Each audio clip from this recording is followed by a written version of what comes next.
Yn dilyn rhyddhau canlyniadau cyntaf Cyfrifiad 2021, rydym nawr yn gyhoeddi rhagor o fanylion drwy gyfres o Crynodebau pwnc.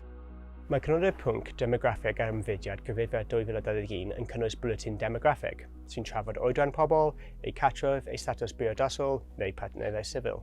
Mae hefyd yn cynnwys y bwletin ymfudo, sy'n sôn am nodweddion y boblogaeth a aned y tu allan i Gymru a Lloegr a'r pasbortau ym meddiant pobl ar ddiwrnod y Cyfrifiad 2021. Demograffeg yw'r astudiaeth ystadegol o boblogaethau dynol. Mae'r data cyfrifiad yn unigryw, a mae bod yn rhoi gwybodaeth i ni am y ffordd rydym yn byw nawr a sut mae pethau wedi newid dros amser. Gallwn nhw chwilio oedran y boblogaeth yng Nghymru a Lloegr gan edrych ar y cyfartaledd oedran uchaf ac isaf, oedrannau myfyrwyr ac oedrannau pensiynwyr. Gall y wybodaeth hon wir helpu gyda gwaith cynllunio ac ariannu ein hysgolion a'r cartrefi gofal. Mae'n ddiddorol hefyd gweld sut mae eich oedran yn cymharu â phobl eraill yn eich ardal leol. O edrych ar ganlyniadau Cyfrifiad 2021, gallwn weld cynnydd yn y cartrefi lle mae dim ond plant nad ydynt yn ddibynnol oedd yn byw gartref. Rydym wedi gweld y duedd hon yn cynyddu yn ddiweddar, efallai oherwydd newidiadau mewn amgylchiadau yn dilyn pandemig y coronavirus.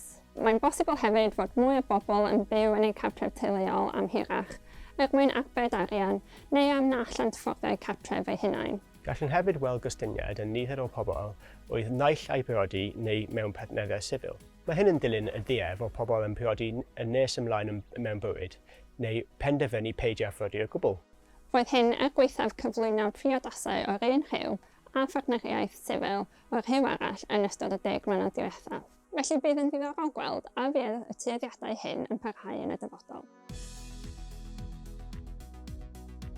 Trwy ddata'r cyfrifiad sy'n ymwneud ag ymfudo rhyngwladol, gallwn weld yr effaith y gall pandemig y coronavirus ei chael ar gynlluniau pobl. Mae hyn yn golygu trwy Gyfrifiad 2021 bod gennym ddata ar cyfnod unigryw yn ystod y 20fed ganrif ar hugain, ond mae gennym hefyd y gallu i ystyried sut y gallai pandemig fod wedi effeithio ar ymfudo rhyngwladol a'r boblogaeth amrywiol sy'n byw yng Nghymru a Lloegr.